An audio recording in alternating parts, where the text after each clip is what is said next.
Hello everyone, good morning from Arunachal Pradesh. So এটা আমাদের 6th day. সকালবেলা উঠেই রুটি তরকারি আর একটু চা খাচ্ছিলাম। আর আমাদের তাওয়াংয়ের হোটেলের রুমটা তো আমার দেখানোই হয়নি, তাই না ভাবলাম রুমটা তোমাদের সাথে একটুখানি শেয়ার করে দিই। হতো 3 দিন ছিলাম, আমার হোটেলটা দেখাবো না সেটা কোনো দিনও হয় না। আর আমি একদমই জাস্ট ফার্স্ট দিন ঢুকে দেখিয়ে দিলে ভালো হতো, তাহলে রুমটা গোছানো ছিল। বাট না, আমি তো একদম সেটা ভুলেই গেছিলাম। আর এত ঠান্ডা, তোমরা তো জানোই, বলো কেমন একটা বাজে ফিল হচ্ছিলো, ঠান্ডাটা আলাদা লেভেলের ছিল। সো এটা আমাদের হোটেলের ফ্রন্ট ছিল। হোটেলের নামটা তোমরা পজ করে দেখে নিতে পারো। যদি কারো নাম্বার প্রয়োজন হয় আমাকে ডিএম করে, আমি অবশ্যই প্রোভাইড করে দেবো। আমরা তাওয়াংয়ের হোটেল ছেড়ে বেরিয়ে চলেছি তোমার বুমডিলার উদ্দেশ্যে। তো বুমডিলাতে আমাদের হোটেল বুক করা আছে, হোটেল বুদ্ধা গেস্ট হাউস। তো চলো, রাস্তা যদি কিছু সাইট সিন করে নিশ্চয়ই শেয়ার করবো। আপাতত বেরিয়ে যাচ্ছি। তাওয়াংয়ে এমন লেভেলের ঠান্ডা যে এখন আমাদের এটা মনে হচ্ছে যে কখন নিচে নামবো, কিভাবে নিচে নামবো, জাস্ট এক্সট্রিম লেভেল। ভাই ভাল লাগে, এতটাও ভাল লাগে না, বাট যখন মনে হচ্ছে না কবে বাড়ি যাবো, এবার মনে হচ্ছে এটাই। আনন্দ তো করতে মজাই লাগে, কিন্তু যখন এত ঠান্ডা লাগে আনন্দ কিভাবে করব তোমরাই বলো। পরশু দিন যে সাইট সিন করতে গিয়ে যে বুদ্ধা দেখেছিলাম, দেখেছো? ওটা আমাদের হোটেল থেকে সামনেই দেখা যাচ্ছিল।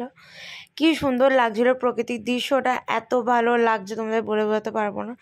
তারপর দেখো এখানে আমি কি সুন্দর বান্দর দেখতে পেয়ে গেছি। আর বাঁদরগুলো না এত ভালো, পাহাড়ি বাঁদরগুলো। ধরো তুমি খাবার দিচ্ছ, ওরা পুরো চলে আসবে ঝাঁকে ঝাঁকে। কিন্তু আমাদের কাছে তখন হাতের সামনে খাবার ছিল না, ওই জন্য আমরা কিছু দিতে পারিনি ওদেরকে। বাট এত সুইট লাগছিলো, ওই জন্য ওদেরকে দেখছিলাম, একটু ভিডিও করলাম। তারপর আমরা বোমডিলা কত কিলোমিটার বাকি দেখতে দেখতে রওনা হচ্ছিলাম। বেশ অনেকটাই জার্নি মোটামুটি ছিল। এবার তো নিচে নেমে যাওয়ার পালা, বুঝতেই পারছো বোমডিলা তো অত ঠান্ডা হওয়ার কথা নয়, কিন্তু তাওয়াংয়ে যে লেভেলের ঠান্ডায় আমরা ভুগেছি, লাস্ট মোমেন্টে এটাই মনে হচ্ছিলো যে না ভাই এবার বাড়ি যেতে চাই, বাড়ি না যেতে অ্যাটলিস্ট নিচে নামতে চাই। নিচে এতটা তো ঠান্ডা নয়। বোমডিলা গৌহাটির ওয়েদার আমরা খুব ভালো পেয়েছিলাম। আমরা বোমডিলা ছিলাম, নেক্সট ব্লগ যেটা শেয়ার করবো তোমরা দেখতে পাবে, আমরা গৌহাটি গিয়েও ছিলাম। এত ভালো লাগছিল ওয়েদারটা, কিন্তু লাইক তাওয়াংয়ের মতো এত ঠান্ডা নয়। তারপর একটা জায়গায় একটুখানি পাপা দাঁড়িয়েছিল একটু রেস্টের জন্য। অনেকটা গাড়ি চললে কি হয়, কোমরে পেন হয়, ওই জন্য দাঁড়িয়েছিল। তারপরে দেখো মাকে বলছে, মামা তুমি জানলা দিয়ে একটুখানি হাত টাত বের করো, একটু স্টাইল করো না, একটা ভিডিও নিই। ওই না মায়ের আমি ভিডিওটা করে দিয়েছিলাম। ভিডিওটা ভালো লেগেছে কি আমাকে একটু জানিও। আমি ইনস্টাতে গান দিয়েও পোস্ট করেছিলাম ভিডিওটা, কত ভালো লাগছিলো বলে। জানি না তোমাদের নজরে আসছে কিনা, বাট দূরে পাহাড়গুলোতে কি সুন্দর লাগছে দেখো, লাইক একটু একটু কাশ্মীর কাশ্মীর ফিল হচ্ছিল। দেখো সাইডে যেগুলো ঝর্ণা নেমে যাচ্ছে, কত ভালো ওয়েদার। অ্যাকচুয়ালি আমি অরুণাচল প্রদেশকে এই জন্যই বলবো তোমরা যাও। অরুণাচল প্রদেশ এমনই একটা প্লেস যেখানে প্রাকৃতিক দৃশ্য অপূর্ব সুন্দর। প্রত্যেকটা ভিডিওয়ে বলেছি, clean city and clear city, it is Arunachal Pradesh actually. খুব ভালো লাগছিল। তারপরে দেখতেই পাচ্ছ আমরা চলে এসেছিলাম সিলা টানেলের সামনে। চলো এবার সিলা টানেলটা নিয়ে একটু দেখা যাক। আমরা আই লাভ তাওয়াংয়ের সামনে কিছু ফটো সেশন করছিলাম, আর ওপরে দেখতে পাচ্ছি সিলা টানেল আছে। তো এর মধ্যে আপাতত আমরা যাবো। তার প্রত্যেকটা ব্লগই তোমার সাথে শেয়ার করবো। ওপরে দেখতে পাচ্ছি বরফও দেখা যাচ্ছে। ঠান্ডা তো ভালোই আছে, হাত ফাত লাল হয়ে গেছে, বাট ছবি তো বানতা হয় না এসেই। তো इसलिए আমরা নেমেছি আর খুব ভালো এনজয় করছি।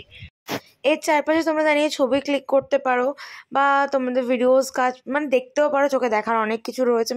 অ্যাকচুয়ালি এগুলো হচ্ছে অনেকদিন আগেকার, লাইক খুব ঐতিহাসিক টাইপের বলা চলে এগুলো। কারণ সিলা নুরার কাহিনী তোমাদেরকে আমি কিছুদিন আগে একটা ব্লগে শুনিয়েছিলাম, তো সেই হিসাবে একটা নামকরণ করা হয়েছে। টানেলটার ভিডিওটা আমি একটু স্পিড করে দিয়েছি, কারণ টানেলটা অনেকটাই বড় ছিল। তাই আমি ভাবলাম ভিডিওটা একটু স্পিড করে দিই, কারণ অত বড় ভিডিও দিতে গেলে তোমাদেরও একটা ধৈর্য ধরে দেখার ব্যাপার থাকে। আর প্রচুর মানুষ এমন আছে জানি যারা ভিডিও দেখে চলে যায়, না তো একটা কমেন্ট করে, না তো কিছু করে। তো আমি বুঝবো কীভাবে যে কে আমার ব্লগটা সিন করছে আর কে না। প্রথমে টানেলটা সিলা টানেলই ছিল। এটাও একটা সিলার টানেলই, একটু ছোট্টখাটো টানেল এটা যাকে বলে। কিন্তু এটাও ঠিকঠাক। টানেলগুলো বেসিক্যালি করা হয়েছে কারণ কি, যাতে রোডটাকে একটুখানি টাইমটা অ্যাকচুয়ালি সেভ করা যায়। তো ওর জন্য টানেলগুলো রয়েছে। এগুলো কোনোটাই কিন্তু 1 ওয়ে নয়, এটা 2 ওয়ে করা আছে। কারণ 1 ওয়ে হলে এগুলোতে বড্ড অ্যাক্সিডেন্টের চান্সেস থাকে। আর পাহাড়ের রাস্তা বুঝতেই পারছো কেমন হতে পারে। তো তারপরে এই টানেলটাও আমাদের শেষ হয়ে গেল দেখতেই পেলে। তো আজকের মতো এই দুটো টানেলই ছিল।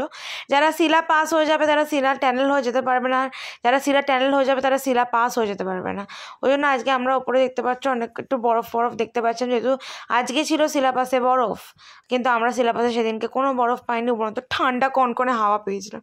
তারপর রোডে দাঁড়িয়ে একটা জায়গায় একটু লাঞ্চ করে নিয়েছিলাম। লাঞ্চে অনেক রকম ছিল, ডিমও নিয়েছিলাম, একটা থালি নিয়েছিলাম। তোমার সাথে অত কিছু বললাম না, পজ করে প্লিজ গাইস একটু দেখে নিও। আর তারপরে এই যে এত ভালো ওয়েদার তোমাদের সাথে শেয়ার করছি, দেখো কি ভালো লাগছে, এত মিস করছি দিনগুলোকে। আর কলকাতাতে সেই লেভেলের গরম চলছে বা তখনও চলছিল। আর আমার এই ভ্লগগুলো দিতেও বড্ড দেরি হয়ে যাচ্ছে। অ্যাকচুয়ালি আমি পড়ার এত প্রেশারে থাকি, সবসময় টাইম হয়ে ওঠে না ভিডিও শেয়ার করার, তবু যতটা পারি শেয়ার করছি। এটা বুমডিলাতে ছিল আমাদের ফার্স্ট সাইট সিন, যেটা হচ্ছে বুমডিলা মনেস্ট্রি। যদি মনে হয় খুব টায়ার্ড ফিল হচ্ছে তাহলে তোমরা নেক্সট ডেও এটা দেখতে পারো, কিন্তু আমরা ওদিনই দেখে নিয়েছিলাম, কারণ নেক্সট ডে আমাদের খুব হেট্রিক জার্নি ছিল, বুমডিলা টু গুয়াহাটি নামার ছিল। তো ওই জন্য আমরা ওই আসার পথেই দেখে নিয়েছিলাম, মানে সিলেবাস থেকে নামার পথেই। তো বেশ ভালো লাগছিলো প্রকৃতিটা, ওখান থেকে নেমে দেখতে পাচ্ছ। এখানে অ্যাকচুয়ালি ফটো তোলার জায়গাগুলো খুব ভালো, পাইন গাছ আছে, পিকচার ক্লিকের জন্য বেশ ভালো লাগে। বোন এদিকে কী বলছিল কে জানে, আমার মনেও নেই।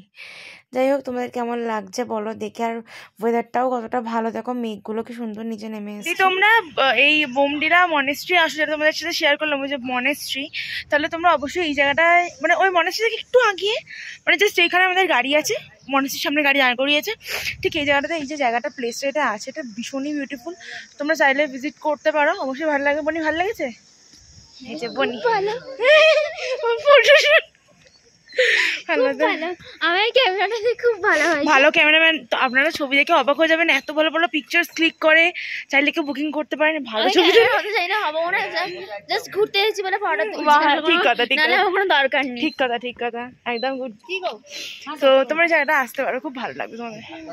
তারপর চলে এসেছিলাম আমাদের বোমডিলা হোটেলে। আর আমরা সেদিন বুদ্ধা গেস্ট হাউসে ছিলাম না, আমাদের হোটেলটার নামটা ঠিক মনে পড়ছে না, তোমরা চাইলে পজ করে একবার দেখে নিতে পারো। এটা ছিল আমাদের hotel Buddha guest house, cancel করে আমাদের নতুন হোটেল দেওয়া হয়েছিল।